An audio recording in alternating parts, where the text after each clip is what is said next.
Using the Solheim as a guide, I wanted to illustrate the golf holes for you as a golf course architect sees them, as Mr. Dye and I see them, what we changed, why we changed them, and our overall strategy for each golf hole. And as you all know, the first golf hole for the Solheim Cup will be number 10 on the North Golf Course. This downhill short par 4 of 306 yards will be an exciting first hole. It will immediately showcase the power hitter against the shorter and more accurate player. This exciting start has the ability to bring momentum to the aggressive player, or conversely, tragedy for the wayward swing. Fairway bunkers on the right are deep, adding to the risk of going for the green in one. The water left of the fairway also adds to this strategy of power and accuracy. The green stays much as it was, but guarded on both right and left flanks by deep bunkers, placing accuracy as a premium on the approach shot.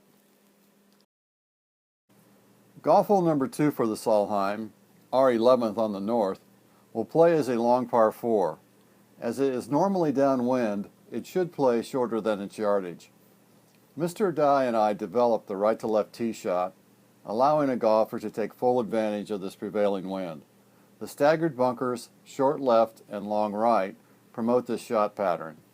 To me, the right side fairway bunker is a Dye trademark, as it punishes a longer hitter that does not quite get the tee shot to curve correctly from right to left.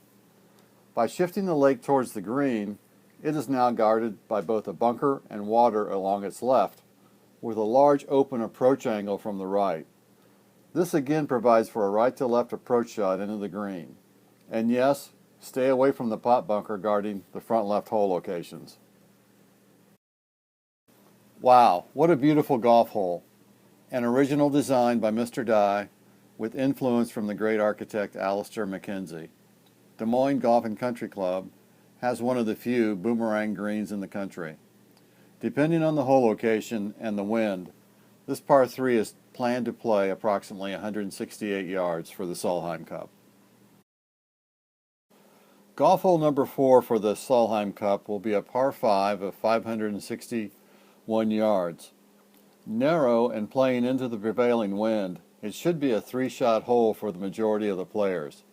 With trees guarding the left and right side of the fairway, it has a large green that sits low adjacent to the lake. We pinched the fairway in with a bunker at the ideal layup location of 100 yards from the green. This provides for a much more exacting second shot on this beautiful par 5. Golf hole number 5 will play as a 476-yard par 5 for the Solheim Cup. It swings hard right to left off the tee to a green set into a beautiful Iowa hillside.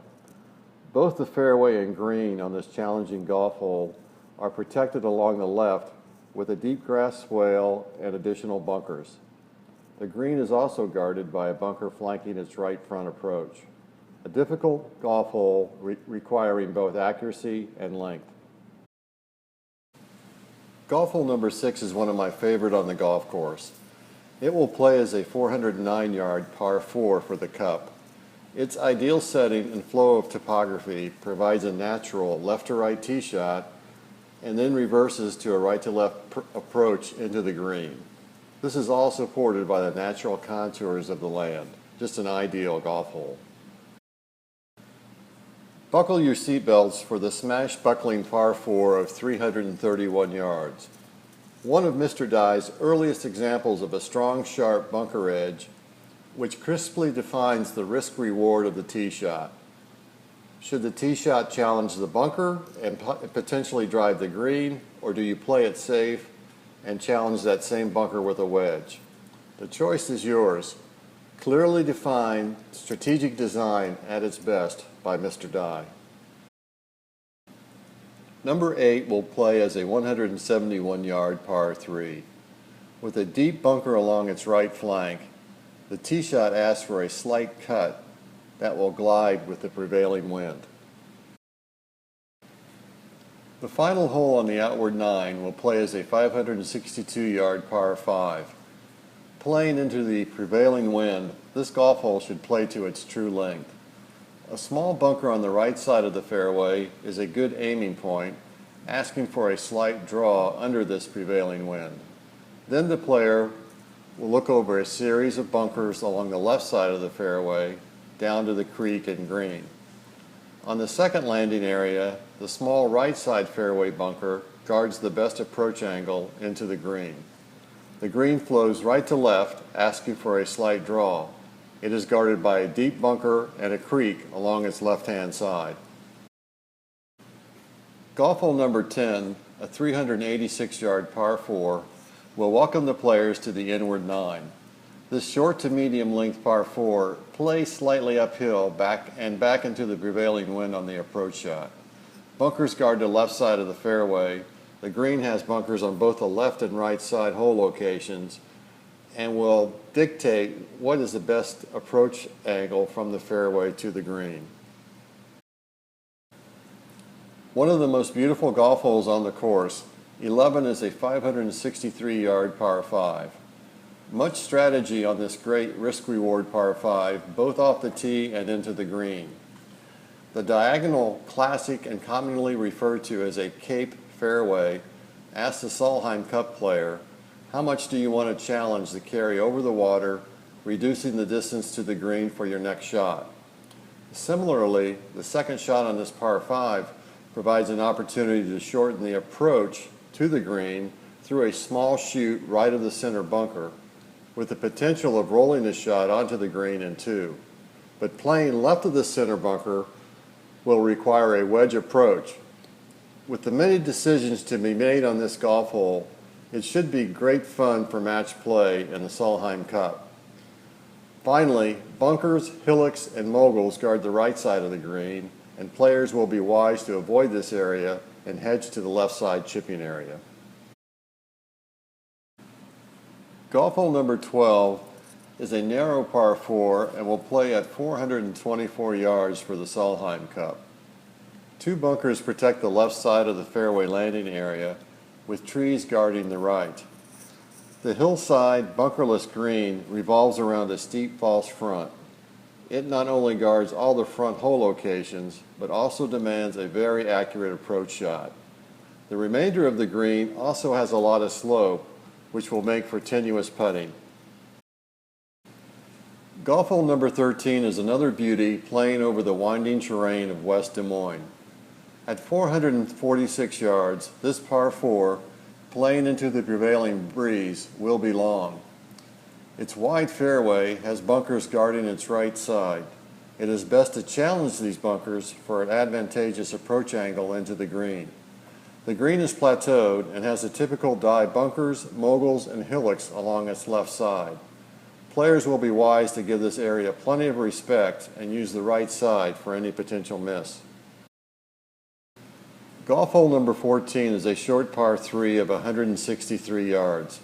Requiring a right-to-left tee shot, it plays with the prevailing crosswind. The green is subdivided into several small hole locations and is strongly protected by a deep bunker along its left.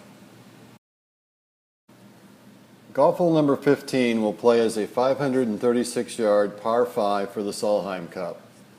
Its challenge is its narrowness off the tee, with trees guarding the right side and hillocks along its left. The green sits into a hill with bunkers on its right front, requiring pinpoint accuracy for the approach shot. The sloping green will provide stronger breaking putts than other greens on the golf course. Golf hole number 16 is another favorite. It will play as a 385-yard par 4. The fairway plays along the side of a ridge, which cants it from right to left off the tee, as well as into the green. This short approach shot will require accuracy, as the green is guarded by bunkers along the left and the right front. This is a birdie hole near the end of the round, and I predict a few matches will be decided here. Golf hole number 17 is a par 3 and will play 186 yards. This right-to-left tee shot will reward the aggressive player that challenges the deep left-side pot bunkers. But this hole could be a decisive one for the Solheim Cup. Golf hole number 18 will play as an uphill 411-yard par 4. This dogleg right against the hill is protected by bunkers along the right side and asks for the player to hit a power fade around its corner. The hole turns back to the left at the green, promoting a right-to-left approach shot. It is well protected by bunkers along its entire left-hand side. It will be fun to see the champagne being poured by the winners as potentially they celebrate on this green.